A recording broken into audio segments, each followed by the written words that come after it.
എൻ്റെ പേര് മുജീബ്. അതിജീവനത്തിൽ എത്തിപ്പെടാനുള്ള കാരണം എനിക്ക് എല്ലാവർക്കും അറിയാം. ഞാൻ 17 വർഷം പ്രവാസിയായിരുന്നു.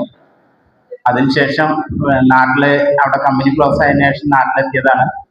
തിരിച്ചു പോകുന്ന സമയത്താണ് എനിക്ക് വലത് കണ്ണ് കാണുന്ന ബുദ്ധിമുട്ട് വന്നത്. ആ ബുദ്ധിമുട്ട് വന്നതിൻ്റെ ഭാഗമായിട്ടുള്ള ചികിത്സയുടെ പിന്നെ ഇപ്പുറം പോയി കഴിഞ്ഞപ്പോഴാണ് ക്യാൻസർ എന്നുള്ള ഒരു എല്ലാവരിലും ഭയപ്പെടുത്തുന്ന പോലെ തന്നെ എനിക്കും ആദ്യത്തെ 1 മണിക്കൂർ ഭയങ്കര ഭയമായിരുന്നു.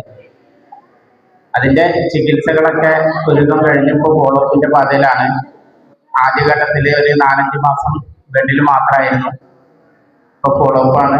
3 മാസത്തിലായിരുന്നു ഫോളോ അപ്പ്, ഇപ്പൊ അത് 4 മാസത്തിലായിട്ടുണ്ട്. ഭാരിച്ച ചികിത്സാ ചെലവാണ് എന്നെ തളർത്തുന്ന ഒരു കാര്യം. ബാക്കിയുള്ള എല്ലാ കാര്യത്തിലും ഞാൻ മനോധൈര്യത്തോടെ മുന്നോട്ട് പോകുന്നുണ്ട്. ഈ കൂട്ടായ്മയിൽ കയറിയതിനു ശേഷം എനിക്ക് മാനസികമായും അതുപോലെ തന്നെ ഒരുപാട് വഴികാട്ടിയായിട്ട് നിന്നിട്ടുള്ള ബാലേട്ടൻ എനിക്ക് എങ്ങനെ ചെയ്യണം, ഏത് ചെയ്യണം എന്ന് പറഞ്ഞു തരുന്നതിന് മുൻപ് തന്നെ ഞാൻ അത് പ്രവർത്തിച്ച് കാണിച്ചു കൊടുക്കാൻ ശ്രമിക്കാറുണ്ട്. അങ്ങനെ തന്നെ എനിക്ക് മുന്നോട്ട് പോകാനാണ് ഇഷ്ടം.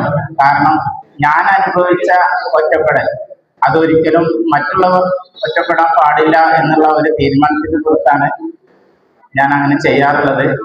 എനിക്കതിനുള്ള ആരോഗ്യം, എല്ലാ കഴിവും തുടർന്നും ഉണ്ടാവട്ടെ എന്നുള്ള ഒരു ആഗ്രഹത്തോടെ. മുജീബ് പാലക്കാട് ജില്ലയിലെ ചാലിശ്ശേരിയാണ് സ്വദേശം. ഓക്കെ, അപ്പൊ എല്ലാവർക്കും നന്ദി.